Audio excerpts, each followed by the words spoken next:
Mesdames, Messieurs, bonjour. Michel Lacroix qui vous souhaite la bienvenue à l'émission Au 19e.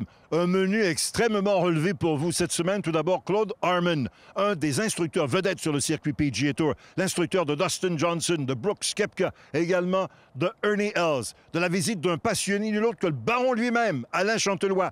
Visite également d'une grande ambassadrice du golf québécois en Floride, Marilee Kobik. Et Éric Laporte, lui, nous donne quelques trucs pour sortir des fosses de sable. Tout ça et plus encore à l'émission Au 19e. Au 19e, une présentation de RBC au service de votre réussite. En collaboration avec Golf Île-du-Prince-Édouard, la destination golf numéro 1 au Canada.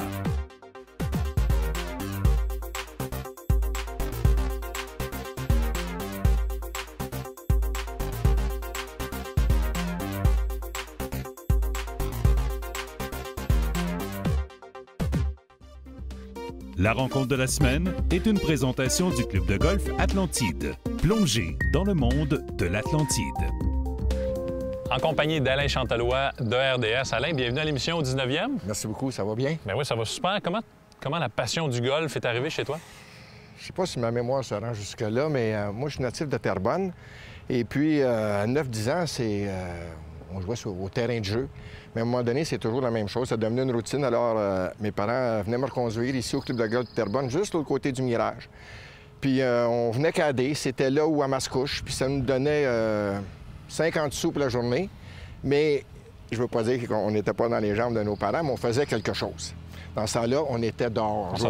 On était dehors. Et puis, l'élan s'est développé comment, au niveau technique? Bien, dans ce temps-là, on n'avait pas de... Aujourd'hui, les jeunes ont à peu près tous le même élan. Ils suivent des cours, suivent des leçons. Mais dans ce temps-là, M. Giraldo et M. Mayotte, qui étaient propriétaires de Terrebonne, étaient tellement toujours dans la boutique puis à s'occuper du restaurant que nous autres, on a appris vraiment, j'en joins avec des meilleurs sur le tas. Puis c'est comme ça. Écoute, c'est plus dur de se débarrasser des défauts. Mais l'important, c'est quoi? C'est de s'amuser puis profiter de la nature. Et est-ce qu'on était entre amis ou en famille? Non, on est entre amis. On est entre amis. Mon père jouait pas au golf, trop occupé à travailler. Ma mère s'occupait de la maison, puis il fallait qu'elle garde un œil sur ma soeur aussi. Alors, c'est ça. Moi, je venais ici avec... On était 2-3 gars de Terrebonne. Puis on venait nous reconduire à 7-8 heures le matin, puis venait nous chercher à 7-8 heures le soir. Qu'est-ce qu'on fait pour s'amuser sur le terrain de golf? C'est quoi les incontournables?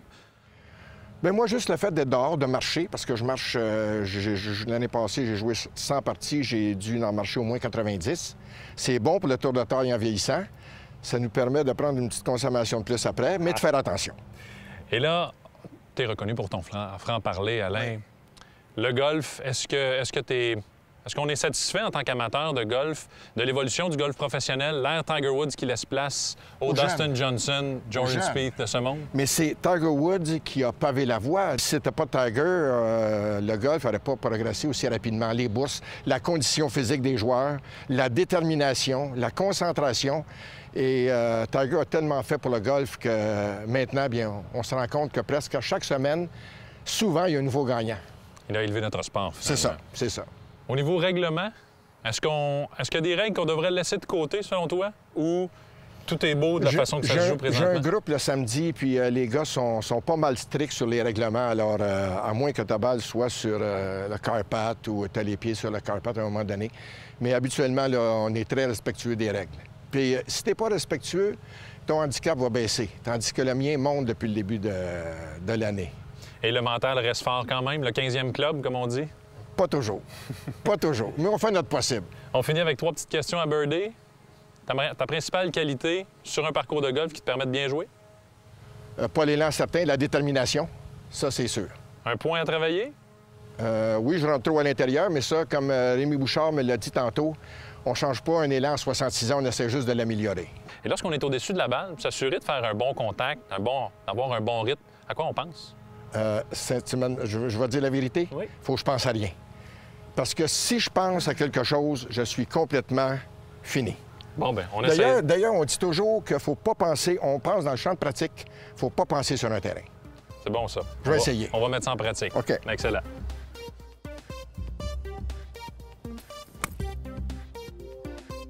C'est bon, ça. Hein? De grâce et d'élégance. Alain, merci beaucoup. Notre question quiz cette semaine concerne l'Omnium des États-Unis qui est disputé du côté de Shinnecock Hills. Pas facile d'ailleurs. Combien y a-t-il de joueurs qui ont remporté ce tournoi majeur à 4 occasions au cours de leur carrière? 2, 3 ou 4? Je vous reviens avec la réponse après la pause.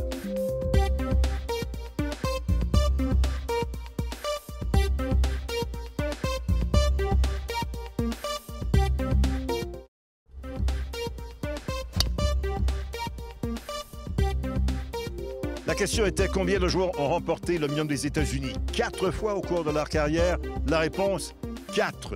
Willie Anderson, le vénérable Bobby Jones, Ben Hogan et plus récemment Jack Nicklaus. Hale Irwin et Tiger Woods, quant à eux, ont remporté l'Omnium américain 3 fois chacun. Comme on l'a constaté au cours des dernières semaines, ce ne sont pas les ambassadeurs québécois de qualité qui manquent sur la scène du golf international. À preuve, en voici une autre, Marilee Kobik, qui, elle, s'est spécialisée depuis Amos jusqu'à la Floride pour obtenir des titres absolument exceptionnels. Allons-y d'abord avec les titres, et puis après ça, on pourra revenir sur le cheminement de Amos jusqu'à la Floride. Alors, le titre, c'était les titres? Le titre de professionnel de l'année nationale au niveau de la LPGA. Aussi le secteur S de la Floride. Et puis le top 50 LPGA d'enseignantes cette année que je vais aller chercher demain. C'est quand même assez exceptionnel. Marilee, tu nous racontes un peu ton cheminement depuis Amos jusqu'à, tout récemment, jusqu'à la Floride. Bien, j'ai été chanceuse. J'ai grandi avec une famille qui était dans le golf. Mon père était propriétaire du club de golf à Amos. Alors, ma passion première était le patinage artistique. Ah bon? Mais j'ai commencé à aimer le golf définitivement parce que c'était vraiment le score et non tout ce qui se passait alentour. Alors, j'ai réussi à avoir une bourse d'études aux États-Unis, à Florida State, qui m'a emmenée en Floride. Et puis, j'ai tourné professionnel. Et puis, j'ai eu la chance, avec l'entremise de Justin Bourassa au Québec, de venir à O'Keely, en Floride, à West Palm Beach, qui m'a donné la chance de m'entraîner avec Donna White. Et puis, je suis là, ça fait 20 ans, au même club de golf, à la même place que je suis arrivée en Floride.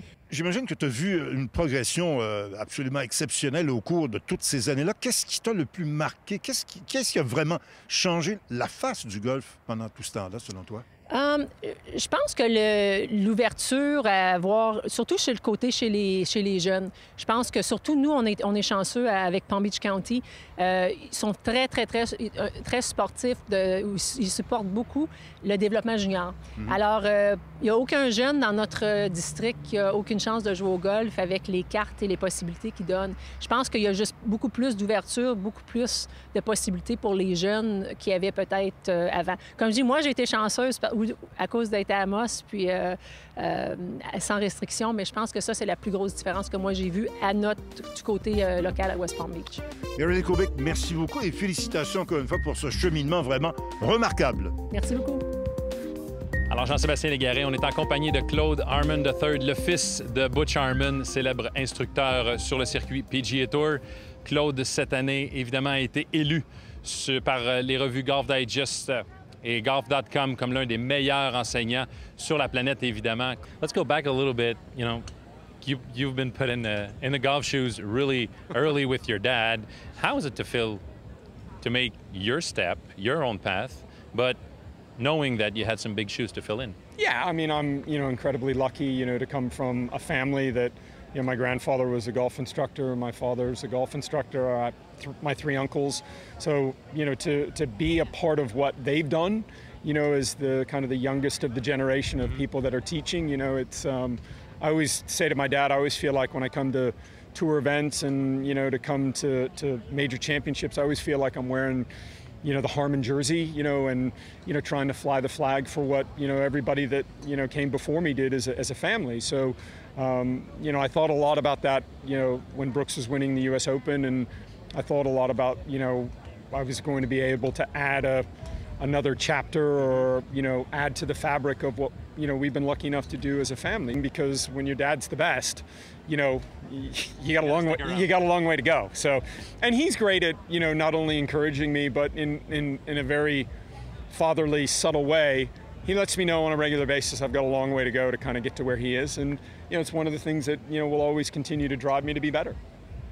Teaching-wise, if we're looking at 2017, 2018, it is so easy for for a guy or a lady who wants to, you know, join golf, to access all of data's and swing videos, what would be your advice to, okay, I'm on YouTube, what do I need to look for first? And coach-wise? Yeah, I think now more than ever, the customer, which is the person taking a golf lesson, has the availability to do their homework. So obviously you want to try and do some research and figure out what you have as the problem, what you want to try and fix in your golf swing, and then figure out, does this instructor match what you're trying to work on? You know, a lot of times, you know, if you ask somebody, as a golf instructor, if a student comes and asks me my opinion and asks me for my help, I'm going to give them an answer. And so it's important that the student figures out what they want to try and figure, you know, what they want to try and get done. We see that in golf instructing. They're trying things because they saw it on YouTube or they read it in that magazine.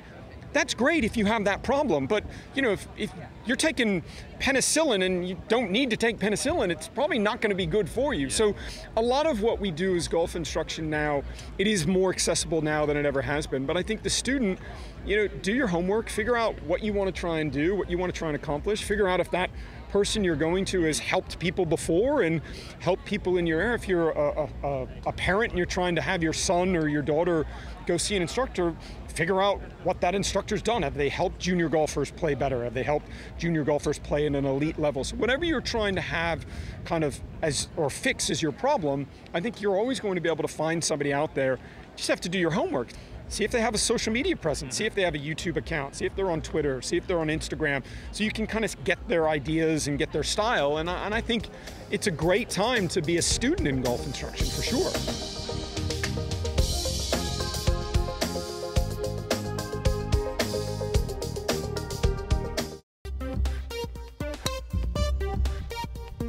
Au terrain d'exercice vous est présenté par les tout nouveaux M3 et M4 2018 de TaylorMade. Faites face à la réalité. Les sorties de fosse de sable constituent une véritable angoisse pour la majorité des golfeurs. Pas tant par la nature variable du sable, mais bien parce que ce coup nécessite une technique appropriée. Aujourd'hui, je vais vous expliquer les secrets pour réussir 3 types de sorties de fosse de sable, c'est-à-dire le coup standard, le coup de la balle enfouie et sûrement le plus dur lorsqu'on se retrouve dans une fosse de sable, le coup à une quarantaine de verges. Pour le coup standard, il est important de respecter 3 principes fondamentaux. Le premier, ça va être de garder notre tête de bâton un petit peu plus ouverte. Le deuxième, ça va être de garder notre poids sur la jambe avant. Et le troisième, ça va être de faire une bonne rotation de notre corps. Garder la tête de bâton un petit peu plus ouverte, ça veut dire d'enligner notre tête de bâton une dizaine de degrés vers la droite de ma cible. Et mon corps, une vingtaine de degrés vers la gauche de ma cible. Qu'est-ce qui va se produire? C'est qu'on va aller donner de l'angle de rebond à ma tête de bâton, en ouvrant notre tête de bâton comme ça. L'angle de rebond, c'est le fameux bounce que vous avez déjà entendu parler. Et n'oubliez pas que cet angle de rebond-là est sûrement votre meilleur ami dans les fosses de sable. C'est cet angle de rebond qui aide votre tête de bâton à bien glisser dans le sable, sous la balle et sortir la balle sans difficulté. Si je garde le bâton trop perpendiculaire à la cible, la tête du bâton va chercher à s'enfoncer dans le sable et la balle aura de la difficulté à sortir.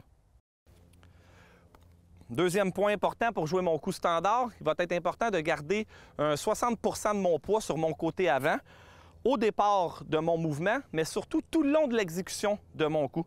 Je vois souvent des gens qui, par crainte de ne pas sortir la balle du sable, vont essayer de soulever cette balle-là. Ils vont lancer leur poids un peu sur la jambe arrière. Ce qui va se produire, c'est qu'ils vont toucher le sol beaucoup trop tôt ou ils vont venir calotter la balle.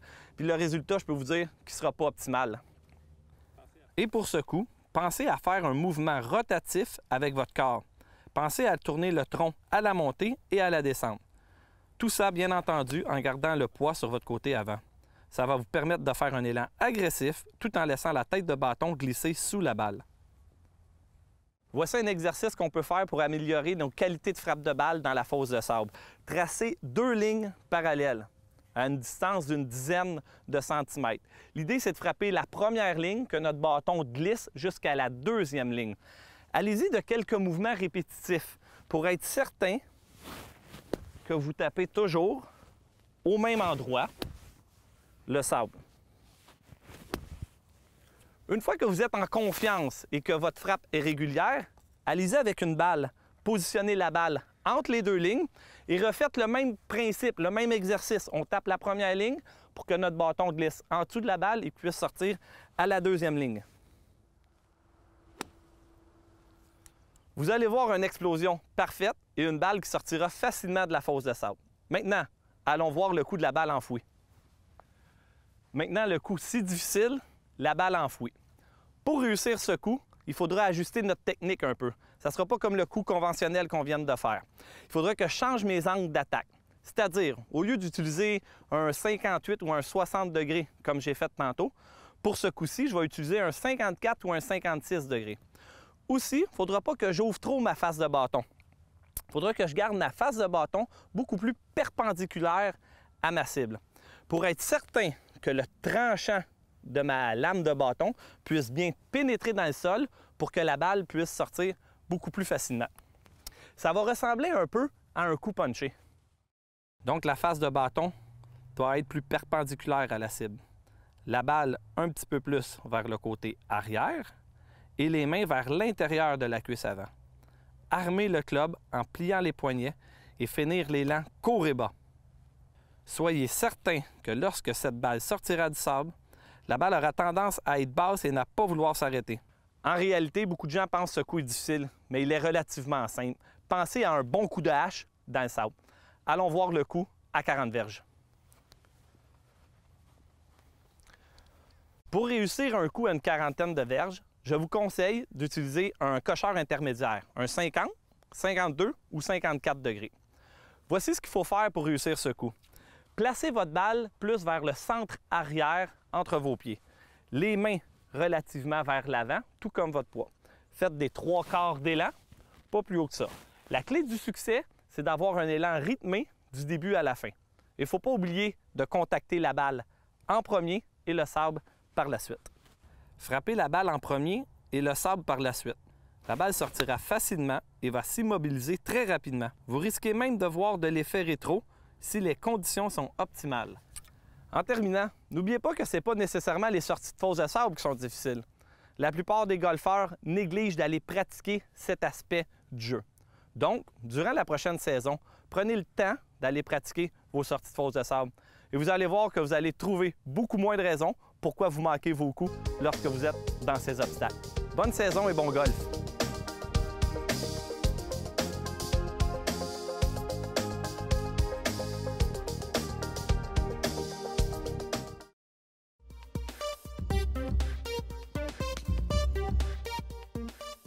Un modèle d'affaires qu'on voit de plus en plus dans l'univers du golf est l'union d'un complexe hôtelier avec un parcours de golf. Et d'ailleurs, je vous présente aujourd'hui un endroit qui s'inscrit exactement dans cette tendance, tout en nous permettant de décrocher en pleine nature. Bienvenue au Club de golf Mont-Gabriel.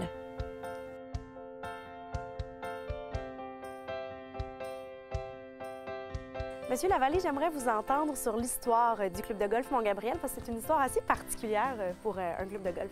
Bien, oui, tout à fait. Le club a été construit en 1990, qui est ouvert. Mais par contre, l'hôtel a été construit en 1936. À l'époque, c'était une maison privée qui appartenait à une des femmes les plus riches au monde, qui s'appelait Mme Hartford, qui était l'héritière des magasins AP. Elle avait en 1940 plus de 16 000 magasins AP aux États-Unis. Plus tard, elle a vendu la propriété en 1941 à un homme d'affaires du CN qui s'appelait H.G. O'Connell, qui a transformé ça en hôtel. Bon, enfin. Et puis, mais ça fait un endroit particulier, tout à fait. Maintenant, si on parle plus du golf à vol d'oiseau, comment vous décririez le parcours dans sa géographie? Bien, à l'origine, ce qu'on voulait, quand on l'a construit en 88, c'est d'avoir un terrain de golf qui était près de l'hôtel. Alors, en sommet de montagne, on a designé avec des architectes un terrain qui était naturellement très montagneux, mais par contre qui donnait des points de vue et un parcours qui était des plus intéressants. Ici, c'est un 18 trous qui est complètement ouvert au public. C'est un 18 trous qui est ouvert au public. On a des membres, mais on organise des tournois de golf. On a la clientèle qui demeure à l'hôtel, qui prennent des forfaits avec le golf. Alors, ça fait un club de golf qui est assez complet. Oui, parce qu'on pourrait dire pratiquement ici, c'est un petit resort en soi. C'est un centre vraiment d'hébergement. On peut passer facilement un week-end sans s'ennuyer. Ah, tout à fait. On a le club de golf, on a un club de tennis, on a une piscine intérieure, piscine extérieure, un centre de ski, Alors, c'est quand même assez complet comme... Le spa aussi, si je me trompe pas. On a un spa, on est un centre de congrès aussi. On a jusqu'à 12 000 pieds de salle de conférence. Alors, on organise beaucoup de réunions d'affaires et de congrès. Et puis, pour revenir vraiment sur le parcours, là, si je vous demandais de choisir 2 trous que vous affectionnez particulièrement, des trous signature, ce serait lesquels? Celui-là, le premier. C'est lequel? C'est le trou numéro 8. C'est un par 3 dans l'arrière des Bleus qui est à peu près à 145 verges. C'est une île, alors le challenge est là. Naturellement, quand ils ventent, il faut savoir sélectionner le bon bâton. Et aussi, un de mes préférés, c'est le trou numéro 18, le dernier trou du parcours, qui est complètement au sommet de la montagne, à la même hauteur que l'hôtel, qui offre une vue spectaculaire sur le village de Saint-Sauveur et le village de Piémont. C'est quoi le défi pour les golfeurs ici? C'est pas le terrain le plus long. Il y a beaucoup de parcours qu'on va rencontrer dans la région de Montréal qui peuvent s'étirer jusqu'à 7000 verges. Le parcours de golf du Mont-Gabriel, dans l'arrière, est de 6100 verges. Par contre, c'est un parcours où on doit utiliser tous ces bâtons. Il y a vraiment des trous qui sont pas très longs, mais compliqués. Il faut garder sa balle dans le milieu du fairway. Les bois sont assez denses, alors, et les montagnes peuvent faire en sorte aussi qu'un coup de départ peut se retrouver facilement dans le bois avec les dénivellations. J'aimerais maintenant vous entendre sur les verts. Est-ce qu'ils sont particulièrement difficiles ici? Ils ne sont pas très ondulés, les verts. Par contre, les verts sont en agrocide, en bent grass. Et on garde quand même une vitesse de 7 à 8 sur le stick meter. Alors, c'est quand même une bonne vitesse, pas trop rapide, mais qui reste un challenge. Et puis en terminant, pourquoi les gens qui nous écoutent devraient essayer le club de golf Mont-Gabriel, ceux qui ne le connaissent pas cet été? Parce que, un, on est les plus fins, on est les plus gentils. En toute modestie. Et deux, on est près de Montréal. On est entre Saint-Sauveur et Sainte-Adèle. C'est calme, on n'entend pas de bruit. On est vraiment dans un domaine particulier et on a un terrain qui est de toute beauté. Eh bien, pour 2018, on vous souhaite ce beau soleil toute la saison. Merci, Marie-Christine, c'était un plaisir. Et venez nous voir. C'est là-dessus que se termine notre émission cette semaine. À ne pas manquer à notre prochain rendez-vous un spécial sur l'enseignement, avec des profs de réputation internationale, parmi lesquels on retrouve David Ledbetter, Hank Haney et Bobby Clampett. Notre professionnel Steve Foisy, quant à lui, va nous donner quelques trucs pour éviter les verres de 3 roulés. Et Jean-Sébastien Légaré a rencontré pour nous un hockeyeur, le grand hockeyeur Michael McCarron. Tout ça et plus encore la semaine prochaine à l'émission au 19e, là où on entend bien entendu les meilleures histoires de golf. Au revoir tout le monde. Au 19e vous a été présenté par RBC, au service de votre réussite. En collaboration avec Golf Île-du-Prince-Édouard, la destination golf numéro 1 au Canada.